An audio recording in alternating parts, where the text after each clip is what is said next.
एक मुलाकात ऐसी शख्सियतों के साथ जिन्होंने दिया है अपने जीवन को एक नया मुकाम।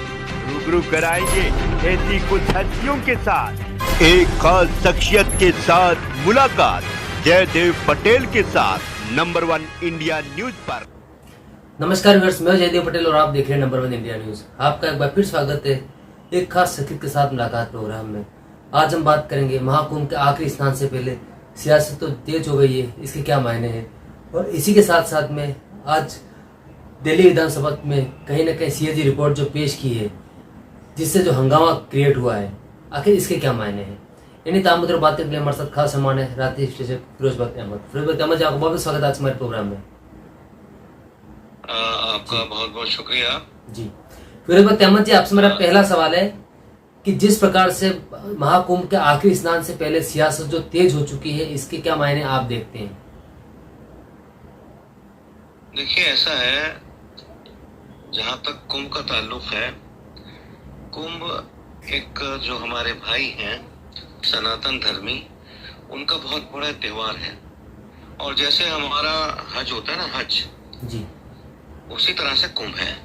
और मैं नहीं समझता कि जो लोग इसके ऊपर सियासत कर रहे हैं, बड़े अफसोस की बात है कि इसके ऊपर मुसलमान सियासत नहीं कर रहा ज्यादा। इस पे सियासत करने वाले जो हैं वो गैर मुस्लिम हजरात ज्यादा हैं, ठीक है। और जो लोग सियासत कर रहे हैं उन्हें शायद कुंभ की असलियत का नहीं पता, उसकी अहमियत का, उसकी मीनिंग का नहीं पता, ठीक है ना। तरह तरह की बातें आ रही हैं। कोई कह रहा है कि पानी के अंदर गंदगी मिली है, तो कोई कह रहा है कि इतने लोग मारे गए। सब ये एक बहुत बड़ा जब एक इवेंट होता है तो फॉर्चुनेट अनफॉर्चुनेट नहीं होनी चाहिए सब चीजें, लेकिन ये हो जाता है। और हुकूमत ने पूरी कोशिश अपनी करी है। जब करोड़ों लोग एक जगह जमा होंगे, ठीक है ना, हज के अंदर 30-40 लाख लोग जमा होते हैं, यहाँ 30-40 करोड़ से भी ज्यादा लोग जमा हुए हैं। जो ट्रेजेडीज हुई उनका बहुत अफसोस है, सबको अफसोस है, सरकार को भी अफसोस है और यूपी सरकार को भी बहुत अफसोस है। 12 इस चीज को कहते हैं। लेकिन इसके ऊपर जो लाशें हैं, जो लोग बेचारे मारे गए, कुंभ के लिए आए, उनके ऊपर सियासत करना मैं समझता हूँ उससे तुच्छ नीच, और मैं समझता हूँ उससे कोई जो है गिरी हुई जो है बात नहीं होगी। अब तो यह है कि भाई देखिए, ऐसा है कि और ये कुंभ कोई वो कुंभ नहीं था जो 12 साल बाद आता है या 20 साल बाद आता है। ये कुंभ ऐसा था जो 144 साल आया था के बाद आया था, जिसको हम महाकुंभ भी कहते हैं। और इस कुंभ में बहुत से मुसलमानों ने भी डुबकियां लगाई, इस कुंभ में बहुत से अंग्रेजों ने भी डुबकियां लगाई। और मैं समझता हूँ कि दुनिया का शायद कोई मुल्क ऐसा नहीं होगा कि जिसका कोई क्या बोलते हैं रहने वाला उसने इसकी तारीफ ना की हो, यहाँ पे आके डुबकी ना लगाई हो। और देखिए, ऐसा है कि जो लोग उसको क्रिटिसाइज कर रहे हैं, आपने सुना होगा कि हाथी डोलता हुआ चला जाता है और कुत्ते रास्ते के ऊपर, सड़क के ऊपर भौंकते रहते हैं। तो ये लोग जो कुंभ के खिलाफ जो इस तरह की बातें जो है जहर आलूद बातें और बहुत गलत किस्म की बातें उगल रहे हैं, मैं समझता हूँ कि वजीर आजम ने बिल्कुल सही कहा कि ये अच्छा नहीं कर रहे हैं और ये अपने लिए भी गलत कर रहे हैं। तो मैं समझता हूँ कुंभ को उन लोगों पे छोड़ देना चाहिए जो वहां जा रहे हैं, जिनके मन में इसकी आस्था है, और इस पे सियासत कतई ना करें। क्योंकि देखिए, मैं भी एक प्रैक्टिसिंग मुस्लिम हूँ और मुझे भी कुंभ से ये समझिए उतना ही लगाव है जितना मेरे किसी गैर मुस्लिम भाई को, ठीक है। तो मैं समझता हूँ इसको बिल्कुल खत्म से इस सवाल का जवाब देते हुए कहूंगा, ये सियासत खत्म नहीं होगी।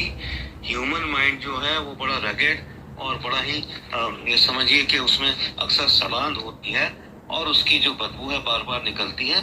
ये रुकेगा नहीं, ये चलेगा, लेकिन इससे फर्क नहीं पड़ने वाला। महाकुंभ एक महान एक एक्टिविटी है, ये महान ही रहेगी। जी फिरोज बख्त अहमद जी, अगर हम बात करते हैं दिल्ली विधानसभा में आज सीएजी रिपोर्ट पेश की गई, जिसको लेकर विधानसभा में एक हंगामा भी क्रिएट हुआ, इसको कैसे देखते हैं आप।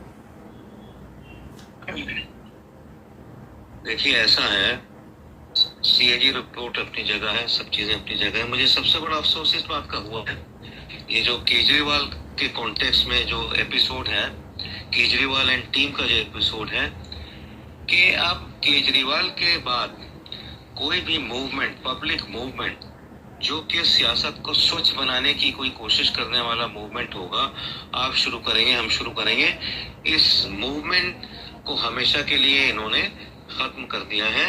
और उस मूवमेंट को इन्होंने ये समझिए कि बिल्कुल कब्र में उतार दिया है केजरीवाल साहब के टिकने और उन्होंने। और सीएजी की जो रिपोर्ट है, देखिए सारी रिपोर्टें, वो कल मैं सुन रहा था किसको, एक बहुत बड़े नेता हैं इनके, और वो एमपी भी हैं राज्यसभा में, दो इनके एमपी हैं, संजय सिंह साहब फरमा रहे थे सारी नकली रिपोर्टें बना लेते हैं और हमें बदनाम करते हैं। अरे भाई, किसी काले कुत्ते ने थोड़ी काट खाया सीएजी को या सुप्रीम कोर्ट को या फिर जो भी इस तरह की एजेंसीज हैं, चाहे वो ईडी हो या कोई भी हो, तो उनको इस तरह के मतलब बयानबाजी से बचना चाहिए। ये ड्रामेबाजी अब इनको खत्म कर देना चाहिए। सीएजी रिपोर्ट हो या शराब का मसला हो या आपका जो शीश महल था, ठीक है, या इस तरह की और भी कोई चीजें हो, एसी लगा रखे थे इन्होंने, कितने एसी, सैकड़ों एसी लीडरों ने लगा रखे थे, उसकी बिजली का सारा खर्चा, कहते हैं जी हम तो शीला दीक्षित को कोसते थे, 10 एसी थे उनके ऑफिस में, वो सैकड़ों लगा रखे। तो मैं समझता हूँ these people are totally exposed. बड़ा ये चोला पहन के आए थे साफ सुथरी सियासत का, ये बड़ा ईमानदारी का कट्टर ईमानदार बन के आए थे। लेकिन इससे एक अफसोस मुझे इस बात का है कि आज भी अन्ना जैसे कुछ लोग हैं इस समाज में, आज भी किरण बेदी जैसे लोग हैं समाज में, आज भी प्रशांत भूषण या योगेंद्र यादव जैसे अच्छे लोग हैं समाज में। उनकी इन्होंने बिल्कुल ये है कि महत्ता को अपने इस गंदी सियासत से, अपनी बेईमानी की सियासत से उसको हमेशा के लिए जो है दफना दिया है। ये बहुत बड़ा मुझे, और इस बात का मेरे ख्याल से हवाला अक्सर कुमार विश्वास भी देते रहते हैं। मैं इन लोगों के साथ रहा हूँ, 2011-12 से 14 तक रहा हूँ, लेकिन उतने के जो पाँव है वो तो पालने में नजर आ जाते हैं ना। तो 2014 में मुझे इनकी हरकत और सकनात का पता चल गया था, तो मैंने इनसे कहा भाई मैं माफी चाहता हूँ, आप लोग दिखाते कुछ हैं, हाथी के दांत खाने के और दिखाने के और। तो इनको, इनकी आम आदमी पार्टी इनको मुबारक, और ये पब्लिक को बेवकूफ बनाते हैं, और ये बिजली सब बेकार की बातें। अहमद जी, आपसे मेरा एक आखिरी सवाल है कि अखिलेश यादव ने आज उत्तर प्रदेश के मुख्यमंत्री योगी आदित्यनाथ की तुलना रावण से कर ली, और उन्होंने एग्जाम्पल सेट करते हुए ये कहा कि साधु के बेश में रावण भी आया था माँ सीता के अपहरण करने को लेकर के। क्या दर्शाता है ये बयान? हाँ, आप मुझे सुन पा रहे हैं? जी हाँ, देखिए ऐसा है, मैं अर्ज कर दूं कि हम अक्सर राहुल गांधी को पता नहीं क्या क्या कहते हैं, पप्पू कहते हैं, उनका नाम ही मतलब निकनेम जो है पप्पू बन गया है, तकिया कलाम पप्पू बन गया है।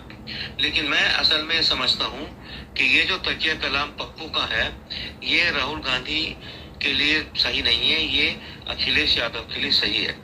मैंने अखिलेश यादव को बड़ा क्लोजली ऑब्जर्व किया है, वो बड़े इमेच्योर स्टेटमेंट्स, पहले मैं समझता था सबसे ज्यादा इमेच्योर जो है राहुल गांधी हैं। ठीक है, वो जो भी हैं वो हैं, लेकिन मेरे ख्याल से हिंदुस्तान की सियासत में अगर कोई सबसे ज्यादा इमेच्योर सियासतदान है या जो बहुत ही बड़बोला है, अपने को समझता है कि मैं सबसे आलिम और फाजिल हूँ, तो वो अखिलेश यादव जी हैं।